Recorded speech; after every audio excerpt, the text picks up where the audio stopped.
I mean, the response has been incredible. You know, I think we are, I don't know the exact number, but I checked 2 days ago and we were about 50,000 streams away from a million on the album in its first 3 weeks. Um, and that's taking Couldn't Hurt out of the equation because that's on the record. Um, it's doing great, man. And I think what's really funny is the single is Behind Bars, which is doing wonderful. But Till I Found You has just exploded on Apple and Amazon. It's incredible.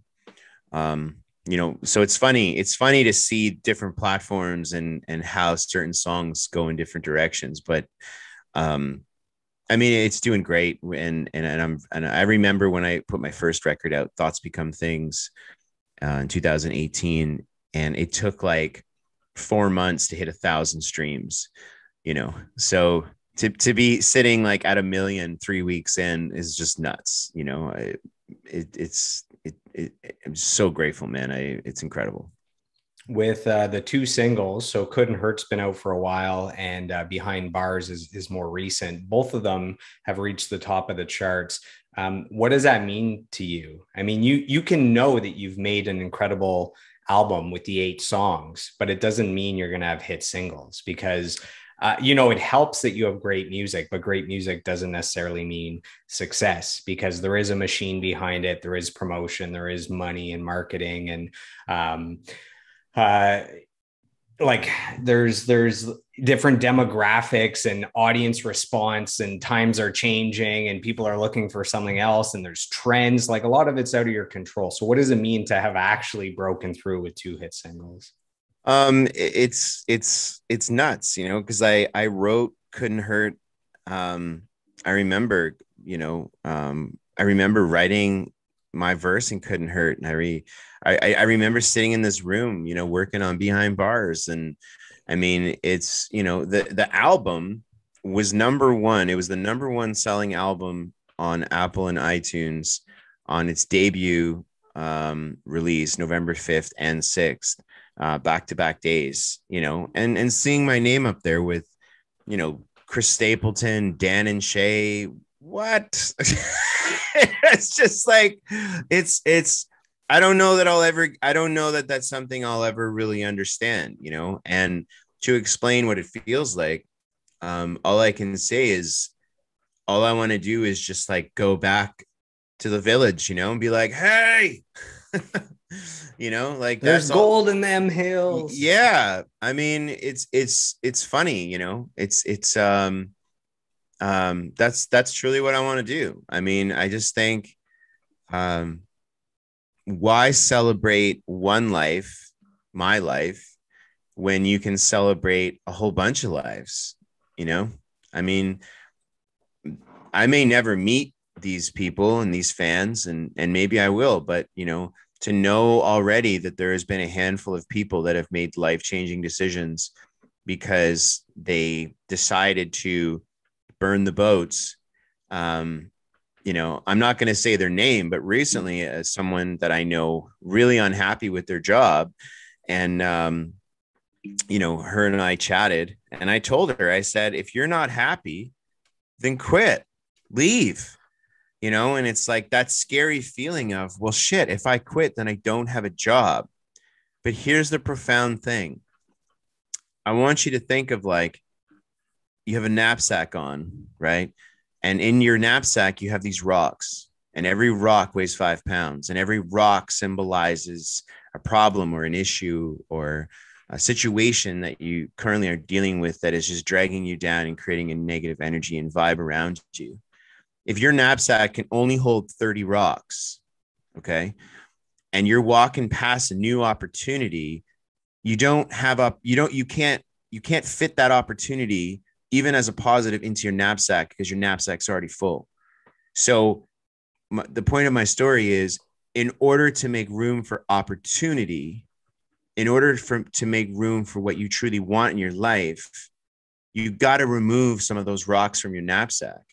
And it's a lot easier to climb a hill with an empty knapsack, therefore problems. We're always going to have problems and issues, but things come along in our life. And if we don't currently have room for them, will miss the opportunity, you know? So by you staying in the job that you hate, you're not creating the circumstance that makes you wake up in the morning and go, shit, I need to find a job, because you have security. You don't have happiness, but you have security. So if you burn the boats and you say, peace out on this place, you're going to wake up with a different mentality. You're not going to wake up and brush your teeth and comb your hair and eat the cereal and go work for that, you know, asshole that you hate. You're going to wake up and go, I got to get a new job because I don't have one right now. So your focus changes, your energy changes, your environment changes. So long story short, I told her, quit. Just quit. I know it's scary. Just trust me, quit. She quit. And it was like, now this isn't going to happen for everybody, but it was like disclaimer. Yeah. 4 days later, you know, this amazing opportunity falls in her lap. Right. So I know people are sitting here. Okay, hocus pocus magic. Listen, believe in it if you want, or don't believe in it if you don't want. You know, I know that I came back and into my parents' house and said, this is what I want to do. And I'm doing this from my old bedroom. And that's the award on my wall for Boots and Hearts that I won in 2019. And if anybody is listening to this and thinking that I'm boasting about it, you're an idiot. You're missing the message. This isn't boasting. This is showing you the shit's on the wall, because I sat down and I said, this is what I want to do. And I took it seriously. Just like my friend that quit her job had enough, and things happen. You know, it's not magic. It's, you have to be aligned with the things that you want in your life to attract them. And if you're not aligned, it's just never going to happen, guys, you know? And that's just my opinion, you know, but it was funny because when it happens, you can't help but kind of sit there and be like, what the hell is going on?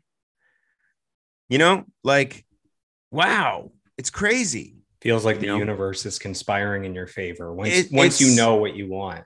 Yeah. And I'm telling you, man, you know, there's certain things that they'll never make sense, but they don't have to make sense.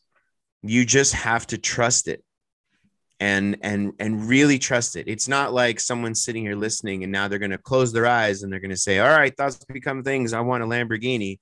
You know, it doesn't work that way. But if you truly want a Lamborghini, are you doing things that Lamborghini owners do?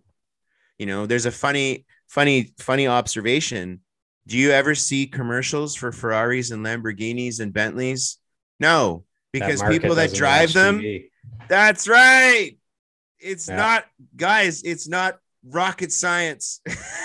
You know, that market that can afford those cars, they're not watching television, you know, like they are at some point in their day, maybe, but, you know, there's a reason for that, you know, and so, you know, I don't want to take away all the, you know, the coolness of certain things, but it's like, it's not what it seems always, you know?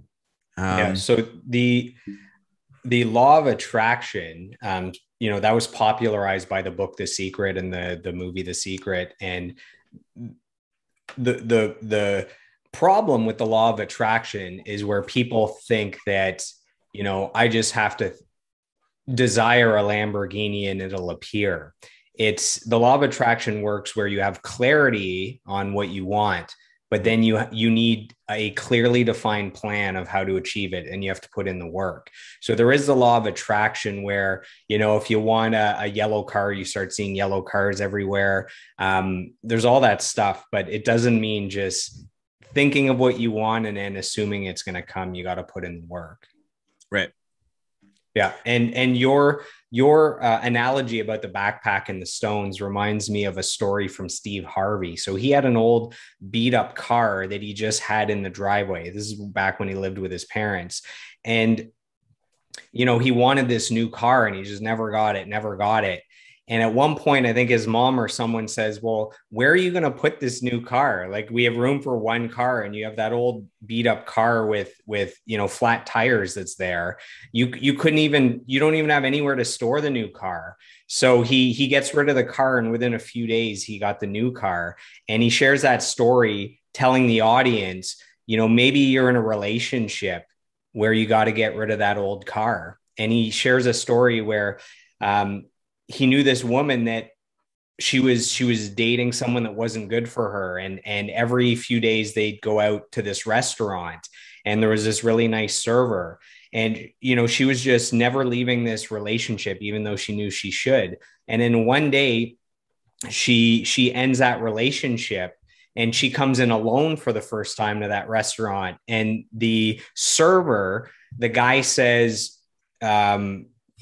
essentially he's had a crush on her this whole time, but she always came in with that guy that was clearly her partner. So he never did anything. So he asks her about, like, why are you here alone? And, oh, the relationship ended. And he just flat out tells her. And that was, she removed the car with the flat tires, and the new car shows up. So that's it, man. And the scariest thing though is taking the car out of the parking space, right? I mean, that's everyone wants to know, well, how do you do that?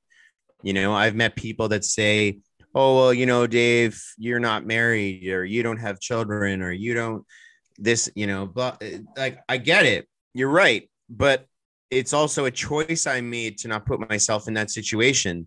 And that's the hard thing to say to someone, because then in the moment they can't separate their personal anger for what they're dealing with you just spitting truth, and my mom always told me growing up, you make your bed, you lay in it.